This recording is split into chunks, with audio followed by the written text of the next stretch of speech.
Hey gamers, today we're going to look at Oak. Let's check it out. Lots to set up here, so let's get right into it. First off, you're going to shuffle these tokens, put 3 around the board in those little areas here. You're going to shuffle this deck and deal out 3 in the pre-printed areas on the board there. You're going to keep basically these over on that side of the board, but just to kind of show you to get better access to them. Here, they're not monoliths, they're called menhirs or something. But on the back is like little houses too. You'll just keep them face down, and probably on the other side of the board, you'll have your score tracker here, your round tracker there. That little column will go on the first pair of hands and then move every round to the next pair of hands later on. You're going to look at a 1, 2, and 3 type potion here, and it says so on the board here. If you look and see here, it says, hey, that's a 1, and it matches the 1 and 2. And of course, this one here will remain blank. Well, you won't cover it because it's a generic one that everyone will have. You'll also have these tokens as well in the game available over to the side. They're just showing if someone's completed a potion or not, which you could get victory points for later on in the game. Everyone's going to start with a player board. They're going to have these little rings that are going to be on the 6, so they'll start with 6 of each resource. They'll have these little triangles. Whoops, this one will start over here. And they're pre-printed areas, but you can hardly see them. But they would start, both those triangles will start there. You start with 3 druids on your board. Now everyone has a different special action that's for special druids. So each one of these boards, which are really neat, all of them are different in some way, shape, fashion, or form. So the game is always going to be different depending on each player. Now, there are ways to add to that board. I'll tell you how some of them are. Some of them are done through potions. Some of them are done by getting special druids. I'll mention that in a minute. You're going to get a handful of cards right here. Sometimes you could get this little moot card here, and this is only available if there is a potion for it. So right now there's no potion for it. We won't use it. They'll be all of the same type color of the player's color. So these will be orange, all matching 2 of each one of the 3 symbols that are going to be used in the game. You also have this little player aid. I wouldn't say it's handy dandy because the iconography is very hard to understand a lot of the time, but they do have in the rule book a plethora of iconography here that's going to take you at least 4 games to get used to. In this bag, you're going to bring out as many tokens as there are players for this game. So in a 2-player game, you'd have 4. That's for 3, and that's for 4. You'd add more into that. All the other druids would start at the bottom of the tree, and you are ready to go. So in this game, you're going to look it up. It goes through steps: the dawn, the day, and the dusk phase. And look at all that iconography around the dusk. Boo. Let me talk about the dawn phase. Now, it won't happen in part 1, but going on for each other round, if you are behind this little column, remember that column is going to move across the board each round, but if you're behind that column, you will get the income that is shown right here on the board, which is 3 of each resource. Now, you could also get additional income by climbing up this tree. There are the same hand icons there, and you would also additionally get that resource as well. Once everyone's got their resources, you wouldn't do this in the first round, but every other round you would. Oh, by the way, round tracker right there as well.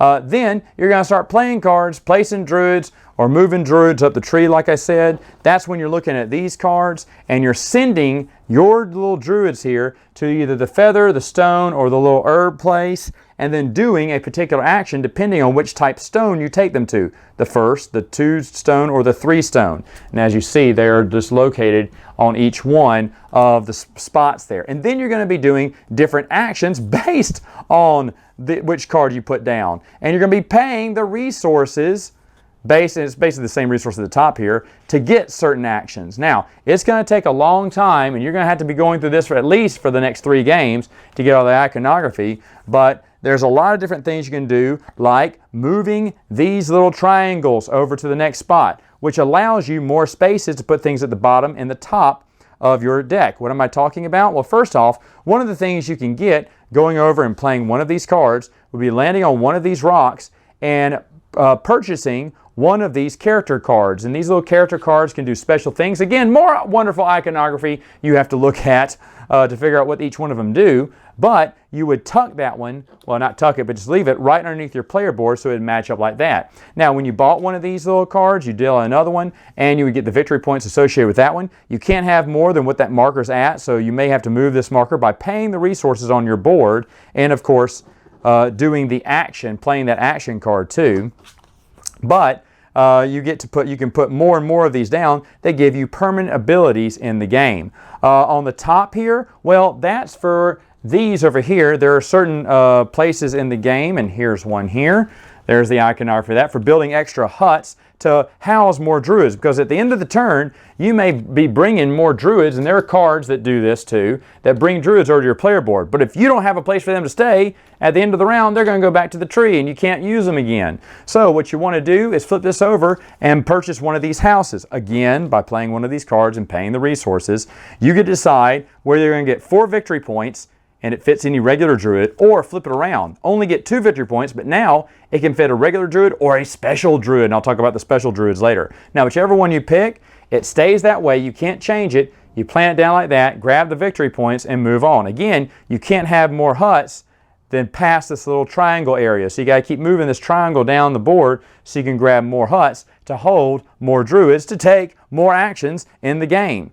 Other things you can do, go ahead, getting these little tiles here. Again, you would play the card, pay the resources, put this over the corner of your board, pick one out, put it at the corner of your board starting there, and it's an extra worker space. Now, again, more wonderful iconography. You'll never stop looking at the iconography. Maybe make 5 different or 4 different copies of this, because everyone's going to want to look at it. But later on, if you don't want to play a card and place one here, you may also place one on this area, or if you had a second one, this area. Now, you can't get a third one. If you did, you'd have to bump these up and flip these over like that. They could count for points at the end of the game. There is a potion that gives you a third bracket sometimes, if that potion's available, that you can have 3 of these going at one time, but usually you're going to have 2. And what would happen, for instance, this one, if I placed someone here, I would get 6 feathers. Ooh, 4 victory points. But every time I went there again, I'd lose 1, 2, 3 victory points. Once I use it a third time, it would flip over, become null and void, put over at the bottom, but it'd leave an open space for me to grab another one later on. And again, these could, I say could, be worth points at the end of the game. Other things you can do is make potions. There are several different potion markers here that can give you various abilities, various victory points, various cheats in the game, but always is this pre-printed one that you can do once per round is by spending these little resources, and there are cards that can let you go into the mixed bag and grab a resource, or I'll talk about this later how you can grab these. You spend these to make some potions here, or spend 3 different, 4 different, or 5 different kinds to get 3, 5, or 7 points. Again, that's only once per round. So the other thing you can do is move people up a tree. Of course, there's a tree action at the bottom of each one of these cards based on the track that they're going to be going up. There's, of course, the feather track, the herb track, and the stone track.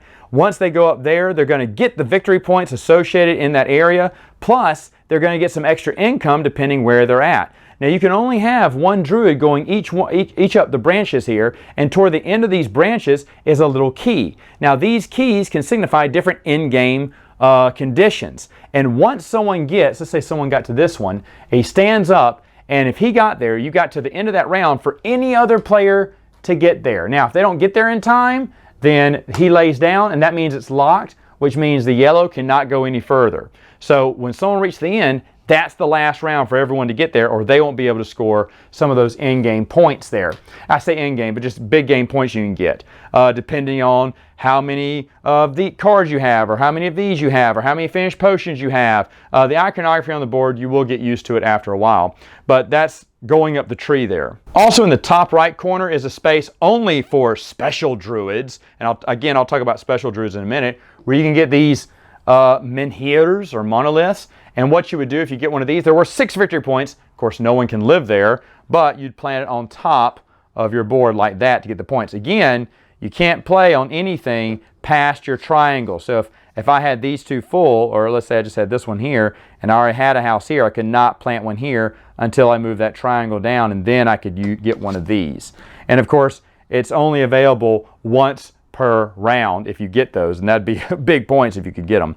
But either way, that's what you're doing. You're playing cards and getting things on the board. Now, there's another thing you do by upgrading your druids, and there are several different types of bling here. In fact, there's 6 different types of druids you can have, and the back of your player board, more iconography, shows you what each one can do. All right, so let me first start off with the little hermit. He wears a cape kind of like Superman. He is just an elder druid. He doesn't have any special power. The thing is, on everyone's player board, they have a place for him to stay. So that you don't have to build it. he's basically a hermit. He basically stays by himself, but you got a free place for him. And if you're going to want one of these special druids, because of course they could go over to that area here. Plus, each board has a special place that only a special druid can go to. So the hermit could always go here. And each one of these on different player boards are different, and they're notated by the little fuzziness symbol over to the side there of things that they can go do. So that's the little hermit there. And I don't know the names of all these. These guys, when you place them, he's got like a nice little bracelet here, or necklace.